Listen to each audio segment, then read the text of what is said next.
വേദു എത്ര നല്ല മോളാണെന്ന് അറിയേട്ടാ. അവൾക്ക് ആര്യേച്ചി എന്ത് ഇഷ്ടമാണെന്ന് അറിയോ? രാത്രി അബിക്കൊപ്പം മാംഗല്യത്തിലേക്ക് വന്ന നിവി അവനൊരു ഫോൺ വന്ന് പുറത്തിറങ്ങിയെന്ന് സംസാരിക്കുന്ന നേരം ഏട്ടന്റെ തോൾ ചാഞ്ഞിരുന്നോണ്ട് പറഞ്ഞു, അതെന്താ ഇപ്പൊ ഇങ്ങനെ പറയാൻ? വേദമോൾക്ക് എപ്പോഴും ആരൊരു ഇഷ്ടം തന്നെയായിരുന്നു. അതുപോലെ അവൾ ഈ പ്രായത്തിൽ പോലും നല്ല പക്വതയും വിവേകവും നിലപാടുമുള്ള കുട്ടിയാണ്. അതെനിക്ക് എന്നെ മനസ്സിലായി. എന്റെ കുഞ്ഞിക്ക് അതിപ്പോഴാണോ മനസ്സിലായത്? തന്റെ ചുമലിൽ ചാഞ്ഞ നിവിയുടെ തലയിൽ മുഖം ചായച്ച് വെച്ചുകൊണ്ട് നിറഞ്ഞ ചെറിയൊരു ചീലയുടെ തിരക്കി. കളിയാക്കണ്ട, എനിക്കതൊന്നും അറിയില്ല. പക്ഷെ എന്റെ വേദുട്ടി മിടുക്കിയാണെന്ന് എനിക്കറിയൂ. നിരഞ്ജനെ കുറിപ്പിച്ച് നോക്കിയിട്ട് നിവി പറഞ്ഞു. നിവിയുടെ ആ ഭാവം കണ്ട് വാത്സല്യം നിറച്ചൊരു ചീലയുടെ ഇരുന്നു നിരഞ്ജൻ. എന്തിനാ ജിത്തുവേട്ട സച്ചിയേട്ടന്റെ അമ്മ വിളിച്ചേ? ഫോൺ കട്ട് ചെയ്ത് അകത്തേക്ക് കയറി വന്ന അബിയുടെ നിവി തിരക്കി. അത് സച്ചിയുടെയും അഞ്ജുവിന്റെയും കാര്യം തീരുമാനിക്കണ്ടേ എന്ന് ചോദിക്കാനാണ്. അബി സന്തോഷത്തോടെ പറഞ്ഞു. അത് ഇനിയും വെച്ച് താമസിപ്പിക്കണ്ട, അവനും ഉടനെ ജോലി ശരിയാകുമല്ലോ. നിരഞ്ജനം താല്പര്യവുമായി. മിക്കവാറും അടുത്ത മാസം അവന് ജോലിയിൽ ജോയിൻ ചെയ്യാൻ പറ്റും. കഴിഞ്ഞ 3-4 വർഷമായി അവൻ PSC എന്നും പറഞ്ഞ് കഷ്ടപ്പെടാൻ തുടങ്ങിയിട്ട്.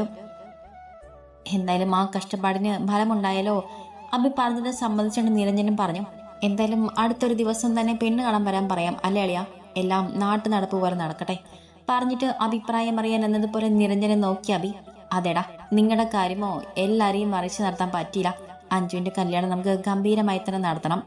നിവിയും ചേർത്ത് പിടിച്ചോണ്ടാണ് നിരഞ്ജൻ പറഞ്ഞത്.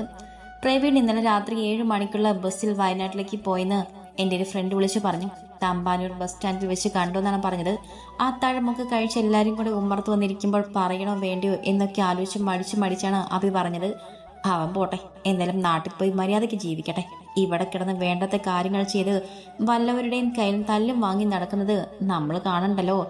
എൻ്റെ മുള്ള മനസമാധാനത്തോടെ കഴിയണം, എനിക്കത് മതി. ഇനി 1-2 മാസം കഴിയുമ്പോൾ ഒരൊപ്പിൽ ആ ബന്ധം പൂർണ്ണമായും അവസാനിക്കും. എപ്പോഴോ മകനെ പോലെ സ്നേഹിച്ചവനെ ശപിക്കാനോ വെറുക്കാനോ നിൽക്കാതെ രാധിക പറഞ്ഞു. ആ ഒരുമ്പെട്ടവളും അവന്റെ കൂടെ പോയിട്ടുണ്ടാകും അല്ലേ അബി? വൈഷ്ണവയെ ഉദ്ദേശിച്ച് താടിക്ക് കൈ കൊടുത്തിരുന്നോണ്ട് രാധിക പറഞ്ഞു. ഒറ്റയ്ക്കാണോ? ആരെങ്കിലും കൂടെയുണ്ടോ എന്നൊന്നും നമ്മൾ അന്വേഷിക്കേണ്ട ആവശ്യമില്ലമ്മ. ഞാനത് എന്നേക്കുമായി ഉപേക്ഷിച്ചു വന്നത് തന്നെയാണ്. അവിടേക്ക് ഇനി തിരിഞ്ഞു നോട്ടം ഇല്ലേ ഇല്ല. എനിക്കിപ്പോ എൻ്റെ മോളെക്കുറിച്ച് മാത്രമേ ചിന്തയുള്ളൂ. അവളുടെ വളർച്ച, പഠിപ്പ്, സ്വന്തം കാലിന് ജീവിക്കാൻ ഒരു ജോലി, അത്രയുമൊക്കെ ഇപ്പൊ എൻ്റെ മനസ്സിലുള്ളൂ. മടിയിൽ കിടക്കുന്ന മോളുടെ തലയിൽ തലോടിക്കൊണ്ട് ആര്യ പറഞ്ഞു. ഇനി പ്രവീണിന്റെ കാര്യം നമുക്കിടയിൽ ചർച്ച വിഷയമാവണ്ട. ആര്യ ബന്ധം പാടെ ഉപേക്ഷിച്ചാണ് അവിടെ നിറങ്ങിയത്. അങ്ങനെയുള്ളപ്പോ അയാൾ ആർക്കൊപ്പം എങ്ങനെ ജീവിക്കുന്നു നമ്മൾ അന്വേഷിക്കേണ്ട കാര്യമില്ല. പിന്നെ ദേവൂട്ടി അവളുടെ അച്ഛനാണ് അയാൾ. ആ കാര്യം നമ്മൾ മറക്കാനും പാടില്ല. മോൾക്ക് കാണണമെന്ന് തോന്നിയാൽ പോയി കാണിക്കുകയോ അയാൾക്ക് കാണണമെങ്കിൽ വന്ന് കാണുകയോ ചെയ്യട്ടെ. അതിന് നമുക്ക് എതിർപ്പൊന്നുമില്ല. ഒരച്ഛൻ്റെ സ്നേഹം അവൾക്ക് നിഷേധിക്കാൻ നമുക്ക് അവകാശമില്ല. അവൾക്കത് വേണമെന്നുണ്ടെങ്കിൽ അത് സ്വീകരിക്കാം, വേണ്ടെങ്കിൽ നിരസിക്കാം. അതൊക്കെ വേദൂട്ടി തന്നെ തീരുമാനിച്ചാൽ മതി. ആ ഒരാളെ കുറിച്ചുള്ള ചർച്ച അവിടെ അവസാനിപ്പിക്കണം എന്നതുപോലെ എല്ലാവരെയും നോക്കി ഒരല്പം ഒച്ച കടിപ്പിച്ചുകൊണ്ട് തന്നെ അഭി പറഞ്ഞു. ശരിയാണ്, പുകഞ്ഞു കൊള്ളി പുറത്ത്. എൻ്റെ കുഞ്ഞ് അനുഭവിച്ചൊന്നും മറക്കാൻ പറ്റില്ലല്ലോ.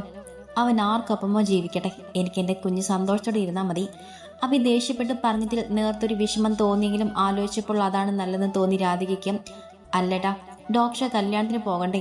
ഈ വരുന്ന ബുധനാഴ്ചയാണ് കല്യാണം. ഇന്ന് ശനിയായി എന്ന് മറന്നുപോയോ? പറഞ്ഞുകൊണ്ടിരുന്ന വിഷയത്തിൽ നിന്ന് മാറാൻ എന്നോണം മഞ്ജുവാണ് അത് ചോദിച്ചത്. പിന്നെ കല്യാണത്തിന് പോകാതെ തലേന്ന് തന്നെ പോണം. ആര്യയുടെ കാര്യം എങ്ങനെയാണെന്നാണ്? ലീവ് കിട്ടുമോടി? അവളെ കൂടെ നോക്കിക്കൊണ്ടാണ് അഭി തിരക്കിയത്. ലീവൊക്കെ കിട്ടുമായിരിക്കും അഭി, പക്ഷെ കല്യാണത്തിന് ഞാൻ വരുന്നില്ല. നിങ്ങൾ പോയിട്ട് വാ. വേദിനെ തലോടിക്കൊണ്ട് തന്നെ ആര്യ പറഞ്ഞു. അതെന്താ ഇപ്പൊ അങ്ങനെ? അതൊന്നും ശരിയാവില്ല ആര്യ. നിന്നെ ഇവിടെ ഒറ്റയ്ക്കാക്കിയിട്ട് ഞങ്ങൾ അങ്ങനെ പോകും?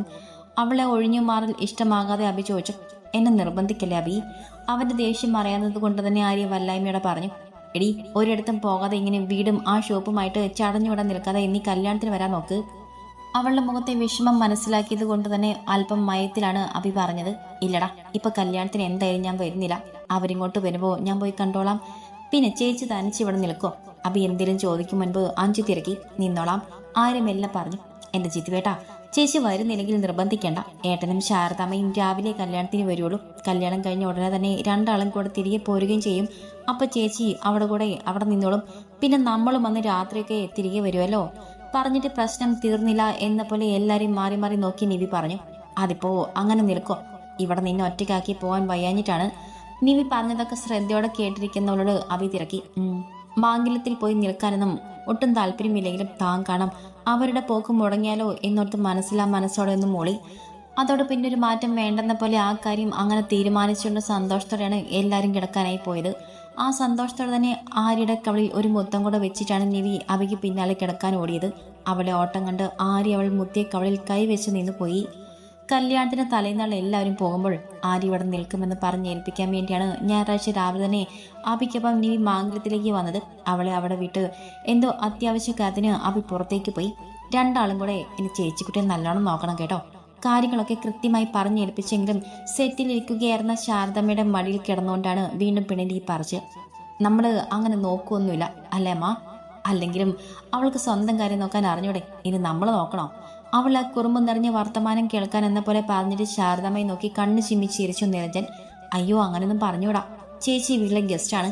അന്ന് ഞാൻ അവിടെ വീട്ടിൽ നിന്നപ്പോൾ ആന്റി എന്നെ എങ്ങനെയാ നോക്കിയത് എന്നേട്ടനെ അറിഞ്ഞൂടെ? ഇപ്പോഴും അങ്ങനെയാണ്. എനിക്ക് ഫുഡൊക്കെ വാരിത്തരും. എൻ്റെ മുഖം ഒന്ന് വാടിയിരുന്നാൽ തന്നെ എന്താ മോളെ വയ്യേ കുഞ്ഞിന് എന്നൊക്കെ ചോദിക്കും. എൻ്റെ കുഞ്ഞു പിള്ളേരെ പോലെയാണ് ആൻറ്റി നോക്കുക. അപ്പോൾ അവിടുന്ന് ഒരാൾ ഇവിടെ ഒന്ന് നിൽക്കുമ്പോൾ നമ്മളും അതുപോലെ കെയർ ചെയ്യേണ്ടേ ശാരദാമ്മയെ? ഈ ഏട്ടന് ഒറ്റ വക അറിയില്ല, ഒന്ന് പറഞ്ഞു കൊടുത്തേക്കമ്മ.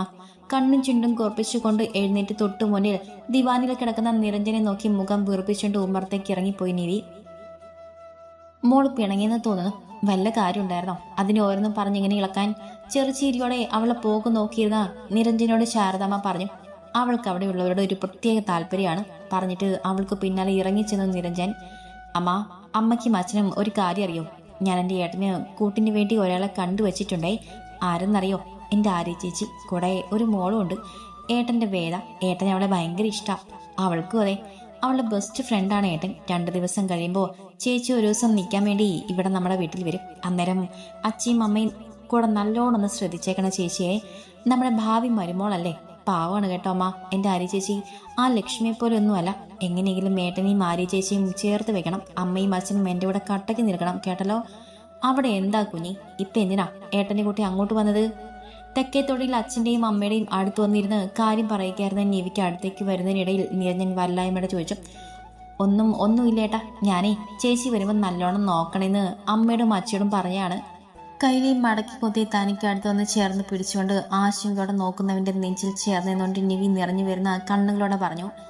നിവി ആ നേരത്ത് അവിടെ അങ്ങനെ ഒന്നിരുന്നതും അച്ഛനോടും അമ്മയോടും ഒക്കെ വർത്താനം പറഞ്ഞതും അവളുടെ നനപുറിയ കണ്ണുകളുമൊക്കെ നിരഞ്ജനെ വിഷമിപ്പിച്ചു. ജനിച്ച നാളെ മുതൽ കണ്ണൊന്നും നനയാൻ പോലും സമ്മതിക്കാതെ കൊണ്ടു നടന്നതാണ്. കുഞ്ഞുനാള് മുതലേ ആ കണ്ണ് നനഞ്ഞാൽ അവളൊന്ന് ചിണങ്ങിയാൽ തന്നെ നെഞ്ചാവും പിടയുക. ഇന്നും അവളൊരു ഭാര്യയായിട്ടും തൻ്റെ മനസ്സിൽ അവൾ ആ കുഞ്ഞിപ്പെണ്ണാണ്. എൻ്റെ കുറുമ്പിയായി കുഞ്ഞിപ്പെണ്ണ്. എന്തിനാ കുഞ്ഞി ഈ ഉച്ച നേരത്ത് ഒറ്റയ്ക്ക് ഇവിടെ വന്നിരിക്കുന്നത്? അവളെയും പൊതിഞ്ഞു പിടിച്ചുകൊണ്ട് നിരഞ്ജൻ തിരക്കി. ഒന്നുമില്ലേട്ടാ, ഞാൻ അച്ഛയും അമ്മയും കാണാൻ വന്നതാണ്. നേർത്തൊരു ചീരിയോടെ നിവി പറയുമ്പോൾ കുഞ്ഞൊരു ഇളം കാറ്റ് അവർ തലോടിപ്പോയി. എന്നാലും ഇപ്പോൾ എന്ത് പറയാനാണ് എൻ്റെ കുഞ്ഞു വന്നത്? അവളെ പൊതിഞ്ഞു പിടിച്ച് വീട്ടിലേക്ക് നടക്കുന്നേരം നിരഞ്ജൻ തിരക്കി. അതുണ്ടല്ലോ, അച്ഛയോടും അമ്മയോടും ഞാനൊരു രഹസ്യം പറഞ്ഞതാണ്. അവനൊപ്പം നടക്കുമ്പോൾ വാ പൊതിച്ചിരിച്ചുകൊണ്ട് നിവി പറഞ്ഞു. ഇതിന് മാത്രം എന്താണ് ഏട്ടൻ്റെ കുട്ടിക്ക് പറയാനുള്ള രഹസ്യം? ഏട്ടനോടും പറഞ്ഞില്ലല്ലോ. എൻ്റെ കുഞ്ഞി അവിടെ അങ്ങനെ ഇരിക്കുന്നത് കണ്ടപ്പോൾ ഏട്ടനെ നെഞ്ചി പിടഞ്ഞു പോയി. എന്താടാ, എൻ്റെ മോൾക്ക് എന്തെങ്കിലും വിഷമമുണ്ടോ ചോദിച്ചുകൊണ്ട് അവളെ ചേർത്ത് പിടിച്ച് നെറുകയിൽ മുകരുമ്പോൾ നിരഞ്ജൻ്റെ കണ്ണും കലങ്ങി. അയ്യോ എൻ്റെ ഏട്ടൻകുട്ടി, എന്തിനാ കണ്ണ് നിറയ്ക്കുന്നേ? കുഞ്ഞിക്ക് സങ്കടമൊന്നും അല്ല. ഇപ്പോൾ ഞാൻ എത്ര സന്തോഷത്തിലാണെന്നറിയോ? ഒരു വലിയ സന്തോഷമുള്ള കാര്യമാണ് ഇന്ന് ഞാൻ അച്ഛയോടും അമ്മയോടും പറഞ്ഞത്. അവൻ്റെ കണ്ണൊക്കെ തുടച്ചു കൊടുത്തിട്ട് നിറഞ്ഞ ചിരിയോടെയാണ് നിവി പറഞ്ഞത്. എന്നാ ഏട്ടനോട് കൂടെ പറയ്, ഏട്ടനെ സന്തോഷിക്കട്ടെ. പാറി പറന്ന് കിടന്ന തലമുടിയൊക്കെ ഒതുക്കി വെച്ചു കൊടുത്തിട്ട് വാത്സല്യം തുളുമ്പുന്ന ശബ്ദത്തിൽ നിരഞ്ജൻ ചോദിച്ചു. അതൊന്നും ഇല്ലേട്ടാ. ചേച്ചി, ആര്യ ചേച്ചി ഇവിടെ താമസിക്കാൻ വരുന്നത് അച്ഛയ്ക്കും അമ്മയ്ക്കും ഇഷ്ടാവോ എന്ന് ചോദിച്ചതാ. പെട്ടുപോയതുപോലെ ഒരു നിമിഷം ആലോചിച്ചിരുന്നിട്ടാണ് നിവി മറുപടി പറഞ്ഞത്. ആണോ? അതാണോ? എന്നിട്ട് കുഞ്ഞു പറഞ്ഞത് വലിയ സന്തോഷമുള്ള എന്തോ കാര്യമാണെന്നാണല്ലോ. നിരഞ്ജൻ കണ്ണുകൾ കൂർപ്പിച്ചുകൊണ്ട് തിരക്കി. അതിപ്പോ ആര്യ ചേച്ചി ഇവിടെ താമസിക്കാൻ വരുന്നത് സന്തോഷമുള്ള കാര്യമല്ലേ ഏട്ടാ? അതാണ് ഞാൻ ഉദ്ദേശിച്ചത്. നിവി പല്ല് മുഴുവൻ കാണിച്ചൊന്ന് ചിരിച്ചുകൊണ്ട് പറഞ്ഞു. വന്നു എൻ്റെ കുഞ്ഞിക്ക് ലേശം കള്ളത്തരമുണ്ടോന്ന് എനിക്കൊരു സംശയമുണ്ട് കേട്ടോ. ഞാൻ കണ്ടുപിടിച്ചോളാം. അവളെ താടിൽ പിടിച്ചെന്ന് ഓമനിച്ചുകൊണ്ട് പറഞ്ഞു നിരഞ്ജൻ. നിവി ഒരു കള്ളച്ചിയോടെ ഏട്ടൻ നെഞ്ചിൽ പതുങ്ങി ചേർന്നിരുന്നു. നീ എന്തിനാ വിനോദിനി ഇങ്ങനെയിരുന്ന് കരയുന്നത്? നിന്റെ മോളെ ഇവിടെ കയറി താമസിപ്പിക്കാഞ്ഞിട്ടാണോ? പ്രവീൺ വയനാട്ടിലേക്ക് പോയി 2 ദിവസങ്ങൾ കഴിഞ്ഞൊരു ദിവസം പെട്ടെന്ന് ആകാശിന്റെ വീട്ടിലേക്ക് യാതൊരു ഉളുപ്പമില്ലാതെ കയറി വന്ന വൈഷ്ണവിയെ തല്ലിയിറക്കി വിടുകയായിരുന്നു ആകാശിന്റെ അച്ഛൻ. അവളെയും പറഞ്ഞു വിട്ട നിമിഷം മുതൽ നിശബ്ദയായി കണ്ണുനീര് ഒഴുക്കിയിരിക്കുന്ന വിനോദിനോട് ദേഷ്യത്തിൽ ചോദിച്ചു ആകാശിന്റെ അമ്മ ലത. അങ്ങനെയല്ലേ ഏട്ടതി, അവൾക്കൊരു തെറ്റ് പറ്റിപ്പോയി. ഇന്ന് അവളതിൽ പശ്ചാത്തപിക്കുന്നു എന്നല്ലേ കരഞ്ഞു പറഞ്ഞത്. പോകാനൊരിടം ഇല്ലെന്ന് അവൾ കരഞ്ഞു പറയുന്നു കേട്ടപ്പോൾ എന്നെ നെഞ്ചൊന്ന് നൊന്തുപോയി. അവർ കണ്ണുനീരോടെ പറഞ്ഞു, എന്നാ പിന്നെ മോൾക്കൊപ്പം നീ പൊയ്ക്കോ, നിന്റെ ആ വേദന അങ്ങ് മാറട്ടെ. നീ ഇവിടെ എനിക്കൊപ്പം നിൽക്കണമെന്ന് എനിക്ക് ഒരു നിർബന്ധവുമില്ല. എന്റെ ചെറുക്കന്റെ ജീവിതവും തുലച്ചിട്ട് വന്നിരിക്കുന്നവൾ. രണ്ടാളെയും വർത്തമാനം കേട്ടിരുന്ന അയാൾ ദേഷ്യത്തിൽ പറഞ്ഞിട്ട് ടേബിളിരുന്ന സ്റ്റീൽ ജഗ് തട്ടി എറിഞ്ഞു. നിങ്ങൾക്ക് അവളെ കുറ്റപ്പെടുത്താൻ എന്ത് യോഗ്യതയാണുള്ളത്? നിങ്ങളും കൂടെയാണ് വിജയേട്ടാ തെറ്റ് ചെയ്തത്. അന്ന് ആകാശ് അവളെ ഇഷ്ടമാണെന്ന് പറഞ്ഞപ്പോൾ എനിക്കും പറ്റും പോലെ ഞാൻ എതിർത്തതാണ്. അന്ന് അത് കേൾക്കാതെ അച്ഛനും മോനും എടുത്തു ചാടി. എന്നിട്ട് ഒരു തെറ്റും ചെയ്യാത്ത ആ ചെറുക്കന്റെ ജീവിതം കൂടി ചോറാക്കി മരുമോളെ മോന്റെ തലയിൽ എടുത്തു വെച്ചു കൊടുത്തു. എന്നിട്ടിപ്പോ എന്ത് നേടി നിങ്ങൾ? അന്ന് അവൻ ചെയ്യാത്ത തെറ്റിന് ശിക്ഷ അനുഭവിച്ചെങ്കിൽ അതിന് കാരണക്കാരായവർ തെറ്റ് ചെയ്തിട്ട് ശിക്ഷ അനുഭവിക്കുന്നു. സങ്കടം തൊണ്ടയിൽ കനത്തിട്ടും അവർ പതറാതെ പറഞ്ഞു, ഞാൻ എന്തെങ്കിലും ചെയ്തിട്ടുണ്ടെങ്കിൽ അത് എൻ്റെ അല്ല, നമ്മുടെ മോൻ. അവന് വേണ്ടിയാണല്ലേ? അയാൾ ഉള്ളു വിങ്ങുന്ന നോവോടെ പറഞ്ഞു. അതെ, മോന് വേണ്ടിയാണ്. നിങ്ങളെ കണ്ടാ വേണ്ടാതിനെ മുഴുവനും കാണിച്ചു കൂട്ടി. ഒരു കുടുംബത്തിന് കണ്ണുനീര് വീട്ടി നിങ്ങളും നിങ്ങളുടെ ഈ അനീതിയും ആ മറ്റവനും ഒക്കെ ചേർന്ന് എൻ്റെ മോനും നേടിക്കൊടുത്ത ജീവിതം ഇന്ന് അവനെ എവിടെ കൊണ്ടു ചെന്ന് എത്തിച്ചു വിജയേട്ടാ. ആകെയുള്ള ആ ഒരെണ്ണത്തിന് എനിക്കൊന്ന് കാണാൻ പോലും കിട്ടാതെ ആക്കില്ലേ എല്ലാവരും ചേർന്ന്? പൊട്ടിക്കരഞ്ഞുകൊണ്ട് അവർ ചോദിച്ചതിനും പറഞ്ഞതിനും മറുപടി ഒന്നും ഇല്ലാതെ നിന്ന് പോയി രണ്ടാളും. ശരിയാണ് അവൾ പറഞ്ഞതൊക്കെ. അന്നും ഇതൊന്നും വേണ്ടെന്ന് എതിർത്തതാണ്, കേട്ടില്ല. അവൾ ചോദിക്കും പോലെ എന്ത് നേടി? ആകെയുള്ള മകൻ നാണക്കേട് കൊണ്ട് കണ്ട നാട്ടിലേക്ക് പോകേണ്ട അവസ്ഥ വന്നു ചേർന്നതെന്നല്ലാതെ ചെയ്തു പോയ തെറ്റിന് ഇനിയും എന്തൊക്കെ അനുഭവിക്കണം? അയാൾ വേവാദത്തോടെ നെഞ്ച് തടവിക്കൊണ്ട് സെറ്റിലേക്ക് ഇരുന്ന് പോയി.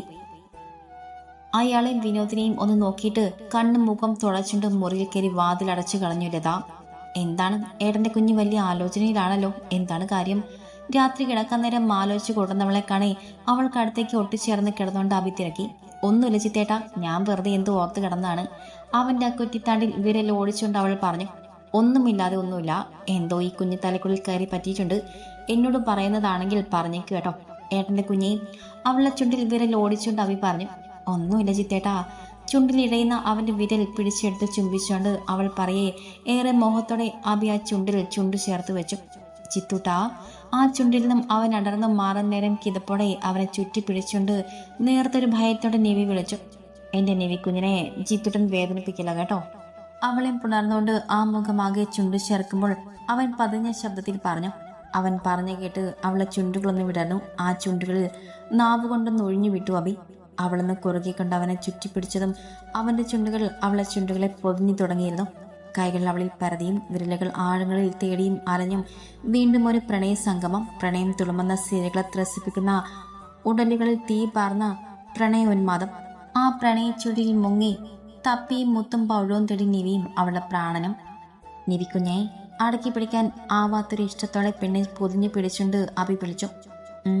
കണ്ണുകൾ മുറുക്കി അടച്ചുകൊണ്ട് ക്ഷീണത്തോടെ അവളൊന്ന് മൂടി. എന്തേ തളർന്നു പോയോ ചിത്തേട്ടന്റെ കുഞ്ഞ്?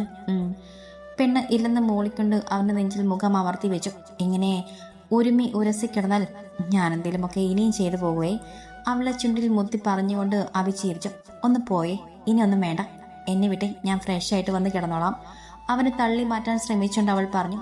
എന്തിനാ എൻ്റെ കുഞ്ഞൻ ഒറ്റയ്ക്ക് പോകുന്നത്? നമുക്ക് ഒരുമിച്ച് ഫ്രഷ് ആവാലോ പറഞ്ഞുകൊണ്ട് അവൻ ബെഡിൽ നിന്നും എഴുന്നേറ്റു. അയ്യേ, ഈ ജിത്തുവേട്ടന് ഒരു നാണവുമില്ല. അവൻ്റെ ആ നിൽപ്പ് കണ്ട് നാണം വന്ന് പോയവൾ രണ്ട് കൈ കൊണ്ട് മുഖം പൊത്തി അടക്കി ചിരിച്ചുകൊണ്ടാണ് പറഞ്ഞത്. ഓ പിന്നെ, നീ ഞാനും പരസ്പരം കാണാത്താണല്ലോ നാണം വരാൻ. ചിരിയോടെ പറഞ്ഞിട്ട് അവൻ അവളുടെ ദേഹത്ത് കിടന്ന പുതപ്പ് വലിച്ചു മാറ്റിക്കൊണ്ട് പെണ്ണിനെ ഇരു കൈകളിലുമായി കോരിയെടുത്തു. അയ്യോ ചിത്തേട്ടാ. കണ്ണുകൾ മുറുക്കി അടച്ച പെണ്ണ് അവന്റെ കയ്യിൽ കിടന്ന് പടഞ്ഞു. അടക്കി പിടിച്ചൊരു ചിരിയോടെ അഭി അവളുമായി ബാത്റൂമിലേക്ക് കയറി.